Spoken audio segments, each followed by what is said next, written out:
It's another amazing afternoon in TASFUED, Ijagun, and you tune into Headtalk Radio 108.0 FM, the heartbeat of campus communication.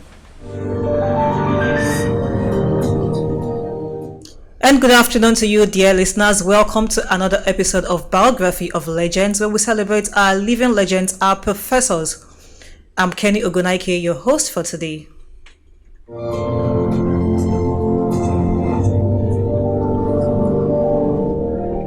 And today we are thrilled to spark a conversation with the 41st Inaugural Lecturer of the Taisha Larin Federal University of Education, Professor Joseph Oluwole Akinbode.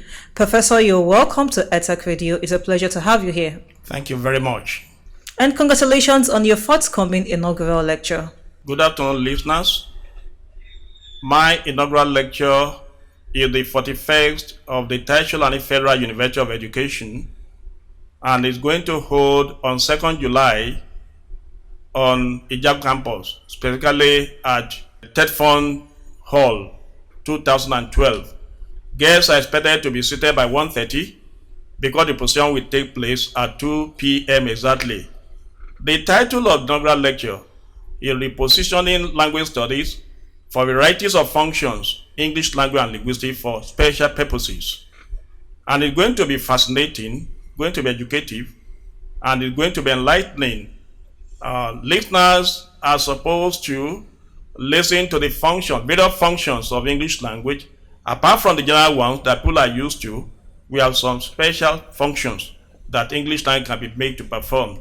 And my emphasis are going to be on language and music, language and advertising, language and the legal profession, and lastly, language and madness or psychiatry. It's going to be interesting. I'm expecting all and sundry from far and near to attend the inaugural lecture. Thank you very much, Prof, sir, for giving us that wonderful insight about your forthcoming inaugural lecture. Before anything, we'd like to know you. We know you already as Professor Akinbode, of course, but we want to know you beyond you being a professor in the university. Tell us about yourself, your career, your insights. Tell us everything we need to know about you, sir. I hail from Owodiegba and 18 Morning Street, Agoko.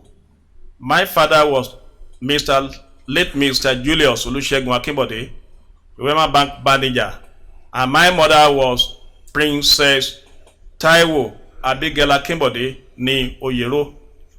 I started my primary education in the late 60s through 70 and attended a Madlankan school, KC Abeokuta. From there, I proceeded to Okeono Grand School between 1975 and 1980.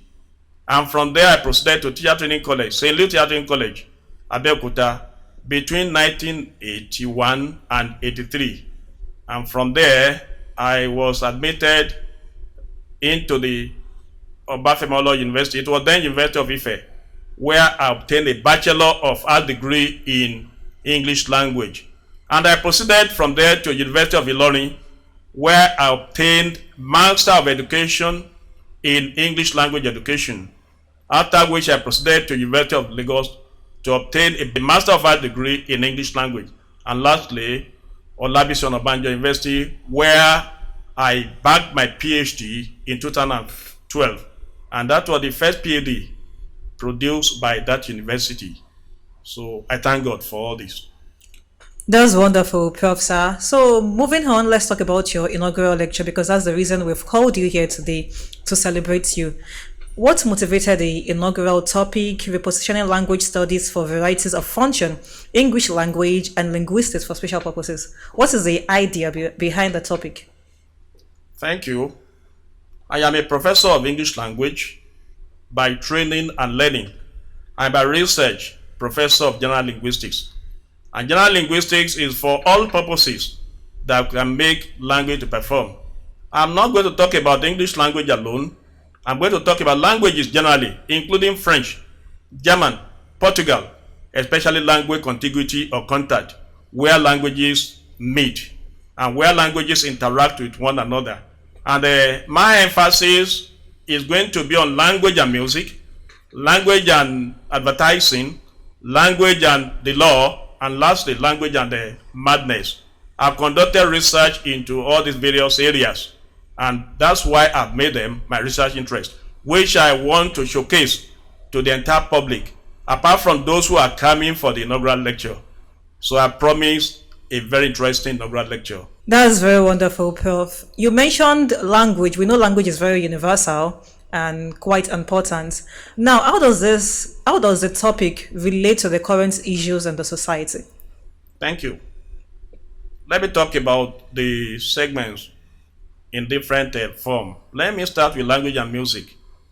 We'll notice that nowadays, a lot of music that the musicians or artists are releasing nowadays are either vulgar or mundane.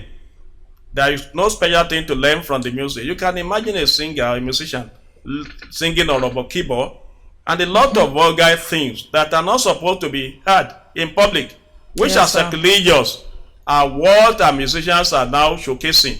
Exactly. And that has made me to go back to the study of indigenous language, indigenous music, and especially Ailamora Akpala music.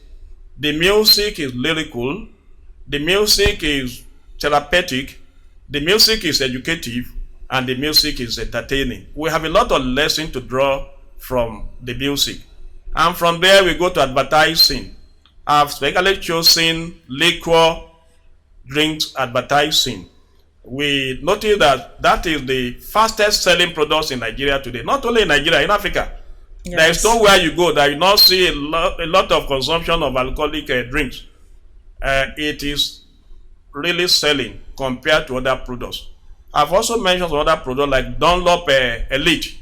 There's a rivalry, keen rivalry among producers, manufacturers, in such a way that the advertisement made by any one of them will actually guarantee the volume of sales that they can record. I now go to language and madness. Language is psychiatry. It is not common to research into psychiatry as a language specialist, but I explore that area.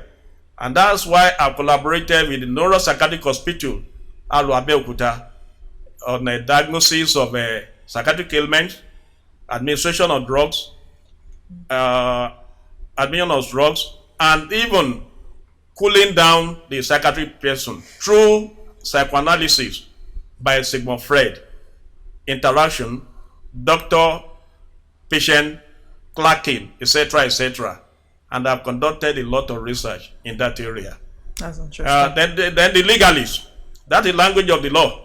We all notice that lawyers have tried as much as possible to monopolize language. They had a special register, and most of these registers are either archaic or complex or prolix, Yes. circumlocutory. They have done that because they want to use that to get a lot of money from their clients. I am advising everybody who is educated to make sure that they understand simplified legal English, which we are trying to look into, and to make use of the legal dictionary. As a specialist in language, we are supposed to have as many as possible dictionaries of different professions and Yes. different callings, so that when any word is complex to us, we can look at the dictionary and find out the meaning and provide a simpler form of those words. So thank you very much. Thank you very much, sir, for the insightful answer. You've mentioned different things here. You've mentioned language, you've mentioned music, you've mentioned a lot of things. Linguistics, sir, I just want to ask, what initially sparked your interest in English language, in linguistic, music? What you're majored in presently? What is the interest behind it? Thank you. Well, it will surprise you that I started secondary education as a science student. I ended my secondary education as a science student. Science? Yes. Wow. But from the outset, I had interest in English, interaction, communication.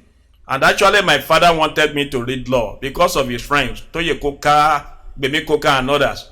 But destiny did not place me in law. Destiny placed me in language studies. Language. And I'm not regretting of being in language studies. Yes. I've been accomplished.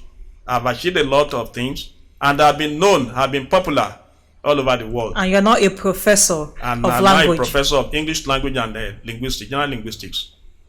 So I am fulfilled, and I'm happy about that. So thank you very much. Thank you very much, sir. So, Prof, we want to take a quick musical break. When we're back, we'll continue.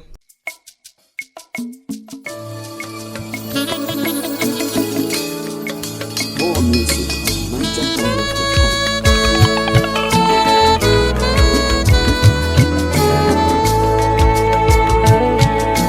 Welcome back. You're still tuned into Headtalk Radio on 08.0 FM, your gateway to innovation and learning. And our guest, we are still with Professor Oluwole Akinbode, our inaugural lecturer. Professor, you're welcome to Headtalk Radio once again. Thank you very much. Yes, sir. So beyond you being a professor, we want to know you.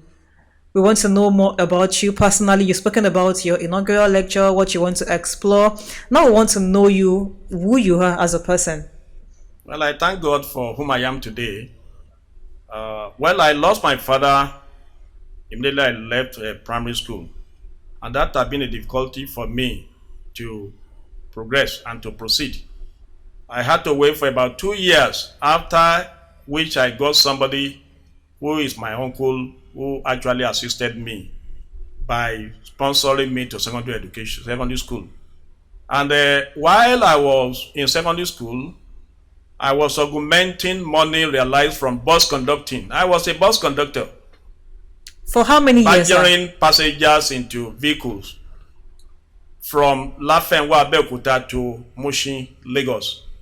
We used 2 civilian buses owned by Alhaji Adeola Konitombe in Abeokuta, 1244 WE and 1344 WE. There was a day we had a fatal, a ghastly accident while I was conducting.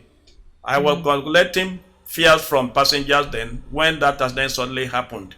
And some people were rescued, but to the glory of God, I came out safe. Wow. Well, I am a pastor in the Gospel Faith Mission International. I am presiding over a church in Abeokuta, that the Case Assembly. And I'm also an executive member of the church. Apart from the Gospel Faith Mission, I'm the education advisor for the Anglican Diocese, E4. I like worshiping God. I like committing everything into the hands of God. Yes. Because the Lord is my guide. Yes, and the Lord is my hope. The joy of the Lord is my hope. Glory. Glory. So, Professor, outside academia, what else do you do? How do you enjoy yourself? How do you unwind beyond academics? I do driving. Driving? I drive. Fuel is now expensive. I drive, I read. I enjoy driving because it's a pleasure to me. I remember when I was on sabbatical leave, I used to drive from Ijagun to Kogi State, Anyigba, and it used to cost me 12 good hours alone. So I also enjoy reading. I also enjoy writing. Reading, writing, listening to music, and driving. That's interesting. Driving with the high cost of fuel and everything, is that still? Well, I purposely choose where I'm traveling to, and I don't like being driven by a chauffeur. I like driving myself because there's no how a chauffeur can please me while driving. While driving, so I enjoy driving. I enjoy reading.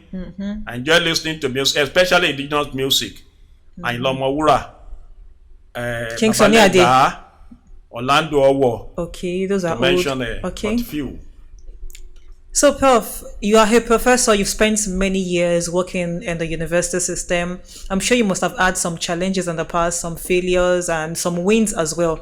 So, how were you able to navigate the wins and the failures and the setback? The challenges were many, but the Lord saw me through. I can remember the whirlwind that blew in 2007 that nearly cost me my job. But the Lord vindicated me with the assistance of some people that believe in me. I don't want to go into full details story of that. So I thank God for whom I am today. And to the glory of God, I joined the university in 2005, 30th March, as an assistant lecturer after becoming a substantive secondary school principal and enjoying my promotion from assistant lecturer to full share within 15 years. So glory to the Almighty God. That's wonderful, Prof. So that's a testimony. Now, Prof, beyond you are a professor, as we know, and I'm sure you've you've held different leadership positions in the past, administrative wise, career wise, different things. You are also a pastor in church, and that comes with different roles and different duties. So how do you balance school related work, and you're also a family man? You have your children, you have other things you do, you have other extracurricular activities. So how do you balance your career with family, with church duties, with school, and to you being a professor, how do you navigate everything? All these positions were God managed. God managed, God controlled. It is God that has given me that strength and the ability to coordinate everything and also to ensure that everything goes well. It is beyond my knowledge. It's not easy to be a pastor and be an academic. At the same time, yes. Combining spiritual things with secular things is not easy at all. But the Lord is always in control. It's always giving me the leading. It's always giving me the right direction, and I always listen to Him. Whatever He asks me to do, I do. I don't just move on my own. Yes. I move by the leading of the Holy Spirit, and that is my greatest joy. Thank you very much. Thank you very much, Prof. Sir. So we would like to go on a short musical break. We'll be back.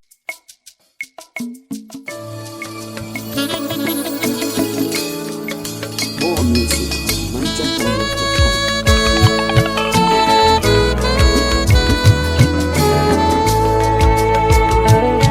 You're still listening to HeadTech Radio 108.0 FM, your gateway to innovation and learning, and we're celebrating Professor Joseph Oluwole Akinbode, our next inaugural lecturer. Prof, it's been so wonderful having you here on HeadTech Radio. Thank you very much. So, Prof, we want to know, how are you saying that your career did not at one point affect family-wise, academic-wise, There is no how my career will not affect my family. I'm not presently living with my family.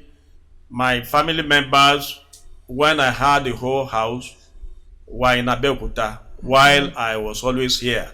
But right now, the only person at home is my wife, because my children are scattered all over the world. Yes. So my wife will definitely feel lonely, but I make sure that anytime I'm around, I fully engage her. Yes. That's wonderful, Professor. So, how do you hope to inspire the next generation of scholars? We have so many emerging scholars now. We have so many people trying to, learn, trying to go into academia. So, how do you hope to inspire them as a senior professor? My way of encouraging them is that they should stay focused. They should have belief in themselves as well as in the God. They should not have that mindset that education does not pay, that education is scam. They should be focused, they should be determined in whatever they are doing. Definitely the result will come one day, and that is when they will enjoy the sort of being a very hardworking. I am preaching, I am sermonizing hard work, diligence, steadfastness, Yes, sir. forthrightness, etc., etc. If our children can embrace this, they will go a long way. They will go a long way. They will enhance the status of their family as well as themselves. Yes. So thank you. Prof, you've been in the academia for many years now. And finally, you've gotten to the peak of your career as a professor. Now, tell us, what has been the most rewarding part of your journey as a lecturer? Oh, wonderful. The most rewarding part of my lectureship is that I was opportune to teach the former head of state of Nigeria The former head at of... National Open University of Nigeria as his own facilitator in English language during his first postgraduate program. I really enjoyed it. I saw it as an accomplishment. Wow. And I've also taught 2 judges in Ogun State. I have 2 judges in Ogun State today who are my students in secondary school. One of them is presiding at Court 4 Wow. in Shagamu. That Wonderful. Justice Martins Ayodele Akinyemi presiding in Court 4 Shagamu. I also have Chief Magistrate Ogungo Joshua, who was formerly in the Ijebode High Court here, but he had traveled out. And I have a lot of people. For instance, on this campus, I have some people that I taught in secondary school. Actually, Professor Segun Olaneyi was my student in secondary school. Kome Alaba was my student at Mapoli. Wow. I have Eunice Faleke, who is a lecturer in health education in this university. who was also my student in secondary, and a host of others, too numerous to mention, who have actually that you've fulfilled themselves. mentored, Yes. and they are doing very well. I thank think God that's for the that. joy of every lecturer, to see thank people God they've for taught even do way better than them. I thank God for that. Oh, that's wonderful, sir. Thank God for that. So, Prof, the last question I have for you today is about your inaugural lecture. What should we expect from your inaugural lecture? Why should the people even attend the lecture? Thank you. Normally, inaugural lecture is an avenue for academics to educate their research Yes. engagement, and also to enable them to know the research interest. Like I said earlier on, the four areas that I've chosen apart from the general functions of English are not actually common, Yes. and they are spectacular. Language and music. A lot of things will be learned from that aspect of the lecture, that our children are supposed to be bilingual, to be able to be balanced bilingual, to be able to speak the indigenous language very well, as well as target language English, Yes. to avoid code mixing the two codes together, mixing English with Yoruba, and also code switching. A lot of our children nowadays, especially primary school children, cannot speak the indigenous language, and it's not good. It's not good for our nation. Yes. We have to be nationalistic in everything we are doing. Then language and madness. I want to appeal to those people, to our people that have psychiatric patients as their relatives, to embrace them with love, to encourage them, not to allow them to be further the disillusion. We have to show love to them. We have to show sympathy to them, Yes, sir. not to allow the stigma to go on, by embracing them and showing love to them. It is then they will feel part of the family, and whatever we do to them that is favorable will also definitely be therapeutic to them. So that's my advice. The legalists, I've talked about the legalists. There's nothing special in the legal profession, though it's a very Noble prestigious profession. profession. But the lawyers, the judges should not monopolize English language. Lawyers and judges should try to simplify. And as it's even affecting those who are just learning as legal luminaries. Because Yes. the archaism, the obsoleteness of the English language is not actually comfortable. Not comfortable at all. And that is why many of them have resorted into the use of modern English structure, modern English phonology, etc., etc. And they have shown archaism. You hardly find a young lawyer using the archaic English, either in the legal draft or in defense at the court of law. They have all been very simple in their communication, especially in the legal discourse. So in 2021, I had a seminar for the 41 magistrate in Ogun State, chief magistrate in Ogun State, including the chief judge, Justice Dipe Olu, and this is exactly what I emphasized in courtroom discourse. They had a moot court, and I brought out all the important things that they had to know about the legal profession, as well as the use of English in the courtroom. And it was a very good seminar, which we all enjoyed. Thank you very much. Thank you very much, sir, for the beautiful response. Thank you so much, Prof, for sharing your insights, your experiences with us today, and for telling us so much about you that we don't even know before. And it's been so wonderful having you here on EdTech Radio. You're welcome once again, Prof, sir. Thank you very much. And we want to wish you continued success and greater heights Thank you very in much. your career, and good success in your forthcoming inaugural lecture. Thank you very much. Yes, sir. So, dear listeners, we've gotten to the end of today's interview with Professor Joseph Oluwole Akinbode, and you're all cordially invited to his inaugural lecture holding on Thursday, 2nd July 2026 at TED 2012 Hall of Ijagon Campus. You're all cordially invited. Prof, Thank you very much. shout out to anybody, or what else do you want to say to your listeners? I want to wish my listeners a huge success in all their endeavors, Okay. and God's support, divine support in every undertaking. Thank you very much. Thank you once again, our dear listeners. Thank you for tuning in for listening to EdTech Radio on 08.0 FM. Stay tuned for more content, for more features, for more information, and more insightful conversation. And that's a wrap. Until next time.